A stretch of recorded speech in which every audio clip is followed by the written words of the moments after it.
Yes, अभी हम पढ़ने जा रहे हैं BHDC 132। आप सबका क्लास में वेलकम है। मध्यकालीन हिंदी कविता, ये आपकी बुक का नाम है और इसका 23 अगस्त को एग्जाम है। यस। कबीरदास जी के बारे में सर हमने 12th में पढ़ा था। 12th में अच्छा, कबीरदास जी के कुछ बारे में क्या पढ़ा, कुछ बताओ आप। एक दोहे है उनका, रहीमन धागा प्रेम का मत तोड़ो चटकाए, हाँ। बलिहारी गुरु आपने गोविंद दियो बताए। इसका मतलब है कि सर जो मतलब आपसी प्रेम है उसको हम्म, हमें बनाए रखना चाहिए, हम्म, ताकि किसी भी तरीके से जो है मतलब आपसी भेदभाव, आपस में मतभेद ना हो। जी। चलिए हम इसको आगे पढ़ते हैं। आप जैसे पिक्चर में देख ही रहे हैं, मध्यकालीन हिंदी कविता के बारे में हम बात करेंगे। एक तो जैसे भी किशन जी ने एक बहुत अच्छा दोहा सुनाया कबीरदास जी का, तो ऐसे ही बाकी और भी आप देखेंगे, तुलसीदास जी हैं यहाँ पे, है ना, और रस खान जी हैं, मीरा जी हैं। तो मध्यकालीन हिंदी कविता के विषय में कुछ इसी प्रकार से हम आगे क्लास में पढ़ने वाले हैं। ठीक है। ठीक है, तो इस कविता में इस जो चैप्टर है मध्यकालीन हिंदी कविता BHDC 132, इसमें हमारा जो सिलेबस है, आज तो हम सारा नहीं कर पाएंगे। आज तो हम देखेंगे, कोशिश करेंगे कितना होता है, लेकिन कल और परसों में तो हमारा टोटल टारगेट होना चाहिए कि हम कवर कर लें इसको। तो क्या है इसमें, आइए देखते हैं। यूनिट 1 में भक्ति काव्य का स्वरूप और विकास, तो ये है इसमें। फिर है रीति काव्य का स्वरूप और विकास, कबीर का काव्य, रविदास का काव्य, जायसी का काव्य। फिर आपको एक इंडिविजुअल लेवल पे सबका काव्य देखने को मिलेगा, जिसमें मीरा बाई का भी काव्य है, सूरदास का काव्य, तुलसीदास जी का काव्य, रहीम का काव्य, बिहारी काव्य, ठीक है, बिहारी का काव्य, घनानंद का काव्य, ठीक है, भूषण काव्य। तो इस प्रकार से 12 यूनिट बने हुए हैं। ठीक है। और जो भी स्टूडेंट ने, जैसे नसरीन जी ने कहा, उन्होंने कुछ चैप्टर के बारे में पढ़ा हुआ है, तो उनके साथ भी हम डिस्कस कर लेंगे चीजों को। तो ये आपका था पहला जो यूनिट था, इकाई जो थी वो थी भक्ति काव्य का स्वरूप और विकास। तो इसमें हम क्या पढ़ने वाले हैं।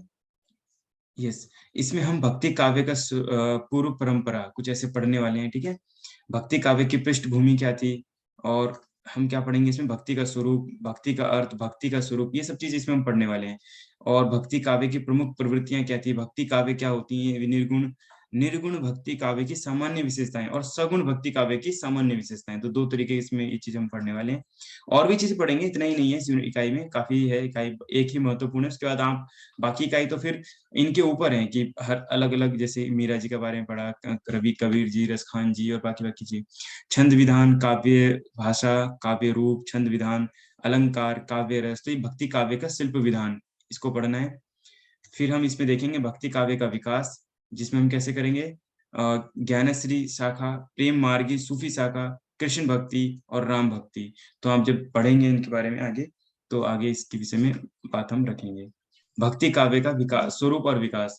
तो भक्ति काव्य मतलब कि अभी तक आपने कहीं बहुत सारी चीज सुनी होंगी। हम बहुत सारी ऐसी रचनाएं देखते हैं जो, जिसको हम कहते हैं कि मध्यकालीन कविता। कविता जैसे हम कहते हैं ना, उदाहरण के लिए भक्ति काव्य को हम कैसे कह सकते हैं, काफी सारे हम ऐसी, मीरा जी जो गाती थी, या रसखान जी जो गाते थे, कबीरदास जी जो करते थे, है ना, जो उनकी रचनाएं थी, तो उन सबको हम मध्यकालीन, जैसे जो हमारी रामायण है, और जो हमारी जो रामायण है ना, और हनुमान चालीसा, ये सब कब लिखे गए हैं, तुलसीदास जी ने लिखा है ना। और श्री रामचरितमानस, हाँ, उन्होंने लिखा था श्री रामचरितमानस। ठीक है। तो इस प्रकार से और भी चीजें हैं जो बाकी आगे रसखान आदि उन्होंने, और बाकी उन्हें सूफीज्म बहुत ज्यादा चलता था उस समय, तो सूफी में भी भक्ति है, उसको भी हम पढ़ेंगे, यहाँ पे है शायद कहीं इसमें है। ठीक है, जैसे प्रेम सूफी शाखा भी हमारी थी। तो ये सब चीजें हम इसमें पढ़ेंगे। तो यही है इसमें विषय में, कुछ खास अभी है नहीं। तो अब हम यहाँ से देखेंगे, यह जो काव्य है पहला जो हम पढ़ रहे हैं, मध्यकालीन कविता का पहले अर्थ जो है, उसमें यह काव्य दूसरे खंड की पहली इकाई है। मतलब हम देख रहे हैं इसमें भक्ति काव्य, भक्ति काव्य के स्वरूप और हिंदी में उसके विकास का अध्ययन करेंगे। इससे इकाई को पढ़ने के बाद हम क्या क्या जान पाएंगे, ये देखना है। भक्ति शब्द का अर्थ जान पाएंगे, है ना। नॉर्मली हम भक्ति तो सुनते हैं कि हम भक्ति करते हैं, लेकिन भक्ति जो हम संगीत, बहुत सारी संगीत आप सुनते होंगे, भजन वगैरह आप सुनते होंगे, तो ये सब का विकास, अभी तो हम कई सारे भजन है जो बहुत पुराने हैं उन्हीं को गा रहे हैं, जैसे कबीर जी के दोहे वगैरह वही हैं। ठीक है। ऐसे ही रहीमन जी आपने सुना होगा, है ना, रहीमन जी के बारे में भी है काफी सारा। तो तो ये है, हिंदी भक्ति काव्य की सामान्य विशेषताओं का उल्लेख कर सकेंगे, भक्ति काव्य की विभिन्न प्रवृत्तियों के बारे में भी बता सकेंगे। तो ये सारी चीजें हैं इसमें। भक्ति काव्य की भाषा और शिल्प पक्ष की विशेषताओं का उल्लेख करेंगे, कर सकेंगे, तथा भक्ति काव्य की विकास का वर्णन कर सकेंगे। तो ये सारा अभी हमने इस इकाई का उद्देश्य है पढ़ने का। अभी हम प्रस्तावना पर चलते हैं, थोड़ा सा देखते हैं प्रस्तावना में क्या लिखा है। भक्तिकाल हिंदी साहित्य के इतिहास का सर्वाधिक महत्वपूर्ण काल माना जाता है। इसी काल के दौरान कबीर, जायसी, सुर, मीरा, तुलसी, रहीम जैसे महान कवि हुए, जिनकी रचनाओं ने लाखों नर-नारियों को प्रेरित किया। इस युग के उक्त रचनाकारों की काव्य रचनाओं का अध्ययन करने से पहले यह ज़रूरी है कि आप इस युग की विशेषताओं को ठीक से समझें। ठीक है? भक्ति काव्य का लेखन क्यों आरंभ हुआ? भक्ति क्या है? उस युग की परिस्थितियाँ क्या थी? भक्ति काव्य की प्रमुख प्रवृत्तियाँ कौन-कौन सी थी? इन प्रवृत्तियों की मुख्य विशेषताएँ क्या हैं? ठीक है? मुख्य विशेषताएँ क्या हैं? तो प्रश्न है, कौन-सी मुख्य विशेषताएँ हैं? ठीक है? और है यहाँ पर भक्ति काव्य का विकास कैसे हुआ? इन सभी प्रश्नों का उत्तर जानना आपके लिए ज़रूरी है। भक्ति काव्य स्वरूप और विकास का पर्याप्त परिचय प्राप्त कर लेने से आपको इस खंड में सम्मिलित कवियों को समझने में मदद मिलेगी। जब आप इस विषय में जानेंगे तो यहाँ पे जो अभी नाम बताए गए हैं कबीर, जायसी, सूर, मीरा, तुलसी, रहीम जैसे महान कवि इनके बारे में हम आगे पढ़ेंगे। तो ये था इसमें और भक्ति काव्य पर विचार करें, अगर भक्ति काव्य पर विचार करें तो इस बात पर आसानी से पहचान सकते हैं कि सामान्यतः सभी व्यक्ति कवियों द्वारा का काव्य भक्ति भावना से प्रेरित है। लेकिन इन कवियों के काव्य की अपनी अलग पहचान भी है। उदाहरण के लिए अगर हम बात करें, कबीर और तुलसी और जायसी और सूर के काव्य काफ़ी भिन्न हैं। ये भिन्नताएँ कौन-सी हैं और इनका आधार क्या है? इस पर हम इस इकाई पर हम विषय पर चर्चा करेंगे। इसी संदर्भ में भक्ति के वेदों, यानी जो भक्ति अलग-अलग रचनाएँ हैं, अगर आप देखेंगे सबकी जैसे रहीमन की या रसखान जी की या कबीर जी की या तुलसीदास जी, है ना? तो उन सबकी रचनाएँ थोड़ी-थोड़ी भिन्न तो मिलेंगी हमें। इससे संबंधित काव्य रूपों के निर्गुण और सगुण, ठीक है? 2 तरह के होते हैं कि निर्गुण में विश्वास रखना, एक सगुण में विश्वास रखना। कृष्ण की भक्ति और फिर राम की भक्ति, सूफी मत भी है इसमें, प्रबंध काव्य, मुक्तव्य काव्य, ठीक है? मुक्तक आदि को लेकर कई प्रश्न हमारे मन में उपस्थित होंगे। हम इन पर विचार-विमर्श करेंगे ताकि आगे की इकाइयों को समझने में भी हमें मदद मिलेगी क्योंकि क्यों आगे की इकाइयों को समझने में क्यों मदद मिलेगी? क्योंकि इस पर विचार-विमर्श करने पर हमें आगे की बाकी जितनी भी इकाइयाँ हैं, वो सब कबीर जी की रचनाएँ, तुलसीदास जी की रचनाएँ, जायसी के काव्य, बाकी सभी सूरदास जी का, ठीक है? भक्ति काव्य की पूर्व परंपरा। हाँ, स्वाति जी आप पढ़ना। भक्ति काव्य की पूर्व परंपरा। धर्म के क्षेत्र में ईश्वर की प्राप्ति के 3 मार्ग बताए गए हैं, ज्ञान, भक्ति और कर्म, ये 3 मार्ग हैं। और ज्ञान का संबंध ईश्वर संबंधी तत्व चिंतन से है, जबकि भक्ति का संबंध ईश्वर के प्रति निष्ठा और प्रेम द्वारा उसकी प्राप्ति से है। कर्म का संबंध उन आचार विचारों से है जिनका पालन करके व्यक्ति अपने को ईश्वर की प्राप्ति के योग्य बनाता है। एक अन्य मार्ग योग्य है, जिसमें कठोर साधन और तप पर बल दिया गया है। जी, बहुत अच्छा, धन्यवाद। ठीक है, तो अभी हमने जो पढ़ा, भक्ति काव्य का पूर्व परंपरा क्या थी? तो भक्ति के जो हमारे बताए गए थे, ईश्वर को प्राप्त करने के कितने मार्ग बताए गए हैं? 3 मार्ग हैं। एक तो ज्ञान होना चाहिए, भक्ति होनी चाहिए और फिर कर्म होना चाहिए। तो धर्म के क्षेत्र में ईश्वर की प्राप्ति के कितने मार्ग बताए गए हैं? 3 मार्ग हैं, ज्ञान, भक्ति और कर्म। तो आपने देखा होगा एक होता है हम ज्ञान में लग जाते हैं, ध्यान में लग जाते हैं। एक होता है हम भक्ति करते हैं, उनके भजन और बाकी चीज़ें करते हैं। एक होता है जिसमें हम क कर्म करते हैं। ज्ञान के संबंध में ईश्वर की तत्व चिंतन से है, तो ज्ञान का संबंध किससे है? ईश्वर के चिंतन को है। तत्व चिंतन मतलब जैसे गौतम बुद्ध जी, महावीर जैन जी, है ना? ईश्वर की खोज के लिए निकले थे बेसिकली ये, ठीक है? तो जो है ध्यान लगाया इन्होंने, काफ़ी कुछ कोशिश करी जानने की इस पृथ्वी को रहस्य को, ये जन्म, मृत्यु ये सब को रहस्य को जानने के लिए ध्यान लगाना, तो उसको बोलते हैं ज्ञान अर्जित करना। भक्ति होता है कि हम किसी का भी भक्ति करते हैं, किसी भी हम ईश्वर को, आराध्य को हम अच्छा मानते हैं हम, जैसे कि होता है ना एक आस्तिक और नास्तिक, हम एक ईश्वर पे भरोसा रखते हैं, ईश्वर पे विश्वास रखते हैं और उनके बारे में हम अच्छा-अच्छा सुनते हैं, भजन कीर्तन करते हैं, तो वो भक्ति। कर्म मतलब कि हम अपने अच्छे से कर्म करते हैं, कि हम जो कुछ भी है ईश्वर पे विश्वास करते हुए कर्म करते हैं, तो हमारा हो गया। इस प्रकार से एक अन्य मार्ग योग भी है। योग है जिसमें कठोर साधना और तप और बल पे दिया जाता है। ये सबसे और अधिक जो है सबसे अलग है ये, ठीक है? इसमें योग किया जाता है और बाकी विद्वानों ने भक्ति का उद्गम वेदों से माना है।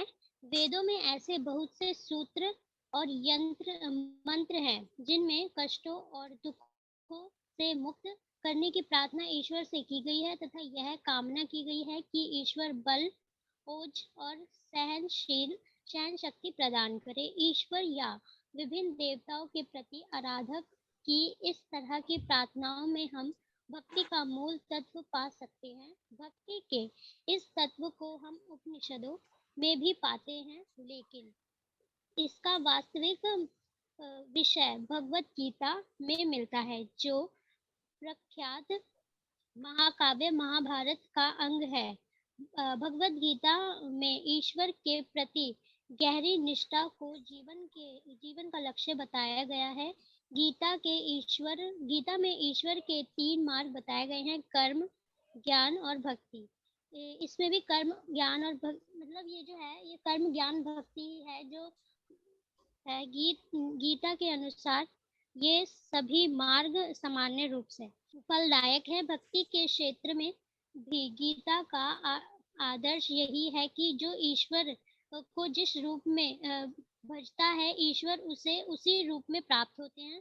भक्ति के स्वरूप की विस्तृत चर्चा बाद में कई पुराण ग्रंथों में भी मिलती है, जिसमें श्रीमद् भागवत पुराण का विशेष महत्व है। दक्षिण भारत में भक्ति साहित्य है। दक्षिण भारत में भक्ति साहित्य का उदय सबसे पहले दक्षिण में हुआ। दक्षिण में भक्ति का अभाव ईसा की दूसरी तीसरी शताब्दी से दिखाई देने लगा। इससे पूर्व वहाँ बौद्ध और जैन धर्म का प्रभाव था, किंतु बाद में वैष्णव और शैव धर्म का प्रभाव बढ़ने लगा। इन दोनों के बढ़ते प्रभाव ने भक्ति के प्रसार में योग दिया। तमिल साहित्य में अडियारों और अलवारों की परंपराओं का संबंध भक्ति साहित्य से है। अलवार संतों की परंपरा ईसा से 100-200 वर्ष पूर्व से आरंभ होकर 12वीं शताब्दी तक दिखाई देती है। आचार्य परशुराम चतुर्वेदी के अनुसार ये भक्त कवि अधिकतर निम्न वर्ग के व्यक्ति थे और उनमें से अधिकांश अशिक्षित भी थे, किंतु इन्होंने ही भक्ति को सर्वप्रथम सामान्य जनजीवन के भी स्तर तक ला दिया। भक्ति के द्वारा अनुप्राणित हो उन्होंने अपने हृदय के सच्चे एवं भावपूर्ण उद्गार प्रकट किए और उनके कारण ये अपने परवर्ती कवियों के लिए पथ प्रदर्शक भी बन गए।